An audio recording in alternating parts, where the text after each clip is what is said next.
This past week I was on retreat. One of the things that is nice when you're on retreat is you sit and pray a lot, which means that you normally have your homily all set for the upcoming weekend because you've been praying with the scriptures. However, on Friday, with the announcement of Roe v. Wade being overturned, it was clear that I couldn't use the homily that I had prepared all week, and I needed to say something about our Catholic teaching on abortion, because our moral teaching in our church is very important for us to know and to follow. But as I thought about this, my first thought was, how will I talk about it? I decided I'd sort of look back at my own life and ask myself, how did I learn about this important teaching? How did I come to integrate that teaching into my own life as important? The first time I remember ever thinking about the idea of abortion, I can remember I was pretty young, probably around third grade or so. And I was very young, and I was in the den with my dad watching television, and a program came up called Maude. Only the older people will remember that program. In the program, one of the characters had an abortion. And I can remember my dad, halfway through the show, standing up, turning the television off, turning to me and giving me a speech right there and then in the den on why that we as Catholics say that abortion is wrong and we should never, never end a human life to solve our problems. My dad often gave speeches, especially at the table at supper. I'd learned an awful lot that way. But I can remember at that moment being confused because being that young, I didn't even know what abortion was. In my life becoming more pro-life and understanding this, I remember another incident where, again, I was in the den. My mom was in the kitchen talking to a friend of hers, and I overheard their conversation. This friend had just had her fourth child. And after they were done, the doctor told her that something went wrong and she would never be able to have any more children. The woman was in tears. And she was in tears because she could only have 4 children.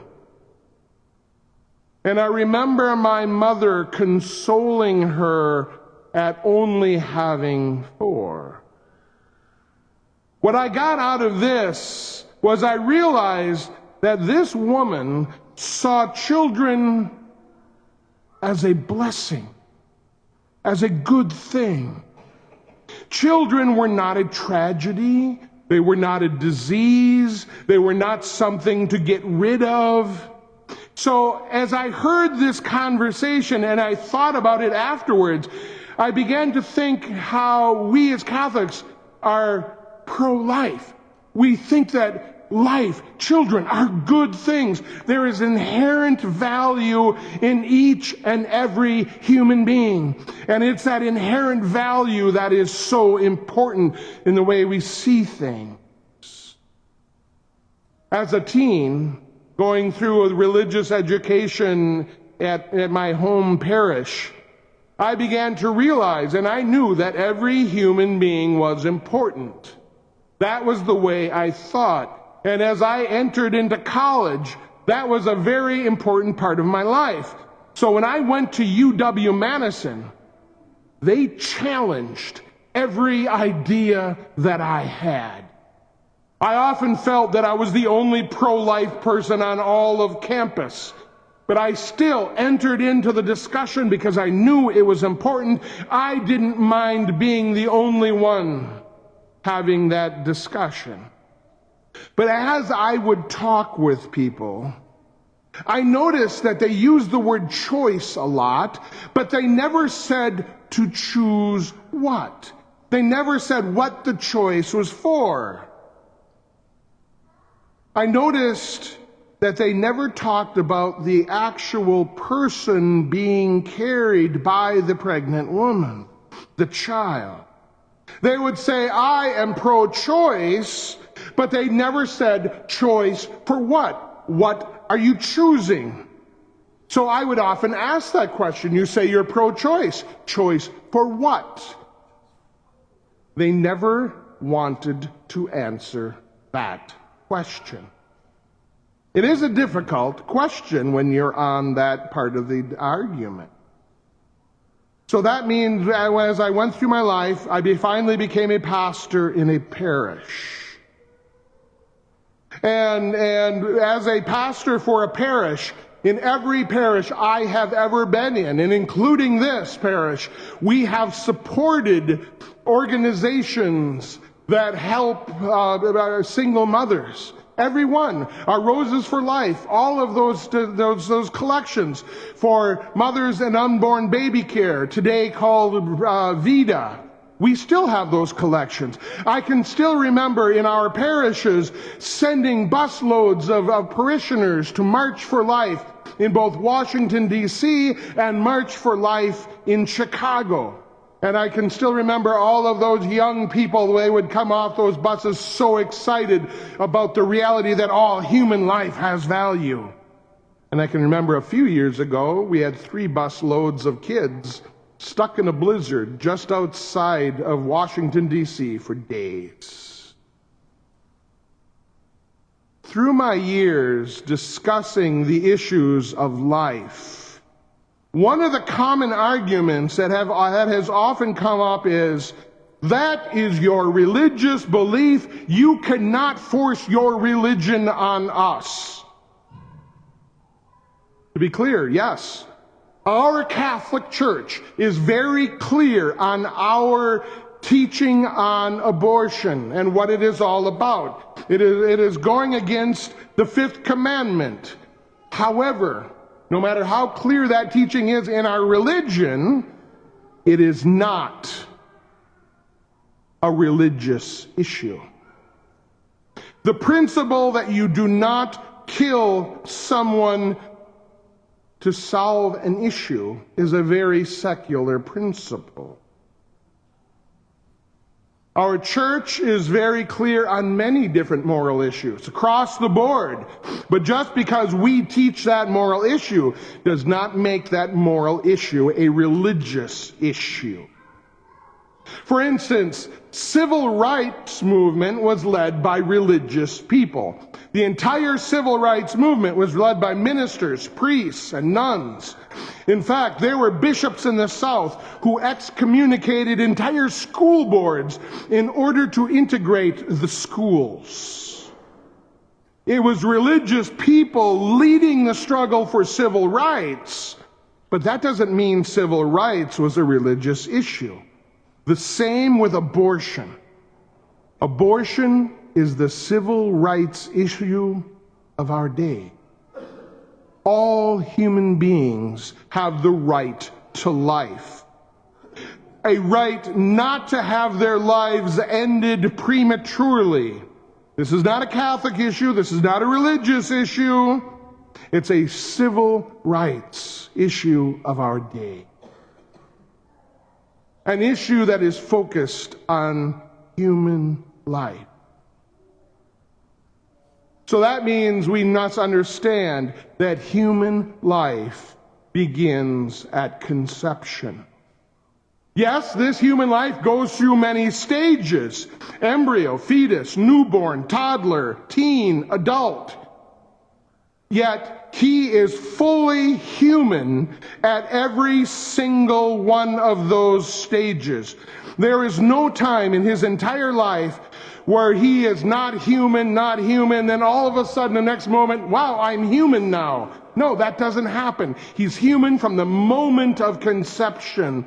That is what the science teaches. That means in every abortion, at least one human being is killed. So when they talk about health care, we can't really say that if someone is killed in a procedure, that it is health care. You see, there is a real struggle. There's an attempt to dehumanize the child in the womb. That's because in order to commit genocide, and this is true of genocide across the world, you must dehumanize those whose lives you want to take. Now, if we want human rights, and human rights are important, we must begin with the right to life. Because if we don't have the right to life first, then no other human rights mean anything. Also, if we want human rights, then those human rights need to apply to all human beings. Because if we don't protect life for every human being, then we all become vulnerable. Because if only some people get the right to life, then what will happen when they want to take that right away from any of us? Everyone has the right to life, or we are all in danger. However, we are in a church. So since we are in our Catholic Church, we don't only have to talk about this in secular ways, we can also talk about this in regards to our faith. Because we believe what God has said about human beings. So we can talk about that faith aspect all we want. So first, when God created us, He said that every human being is made in the image and likeness of God. That child in the womb is in the image and likeness of God. That elderly person on hospice is in the image and likeness of God. That person we see in the street who we don't like very much is in the image and likeness of God. So as Christians, this is how we should see all of humanity. This is how we should react to the world in general. When Jesus Christ came into the world, what did He declare? I came that you might have life and have it abundantly. Jesus came to give us life. Life is central to the gospel. That said, in the United States, every single day, almost 2,000 human beings are killed through abortion. Yes, you heard that correctly. 2,000 human beings have their lives ended every single day. That's about 70 million people since 1973, when Roe v. Wade was introduced. Now Saint John Paul II, he wrote an encyclical letter called The Gospel of Life. I put this on our Facebook page. It's not too long. It's a good read. I would encourage all of you to read this letter from the Pope. He lamented that we were developing a culture of death in our world. And he called on all Catholics to begin to work on building a culture of life. A culture where every life is valued from the moment of conception until the moment of natural death. A culture where all children are seen as a blessing. A culture where our elderly are respected. A culture where we help the sick, where we assist the poor. A culture where we can care for both the woman and her child. A culture where forgiveness is brought to all wounded people. In other words, a culture where we as Christians live as Christians in a community where we care for each other and love each other. We need a culture where abortion becomes such a strange idea that it becomes unthinkable. That is one of the reasons why we come here every week. We come here to receive divine life from Jesus Christ himself, and then to leave here with that mission to build a culture of life. Friday, Roe versus Wade has been overturned. We have been praying for this. We have been fighting for this for 50 years. However, remember, this event has not ended abortion in any way. All it did was return this issue to the states. It is now up to every state to decide how they will proceed. This has just been returned to the democratic process. This means that that decision made on Friday was not an end to the struggle, but the beginning. So as Christians, as Catholics, let us follow Jesus. Let us receive that abundant life within us. And then as Catholics, let us build a culture of life.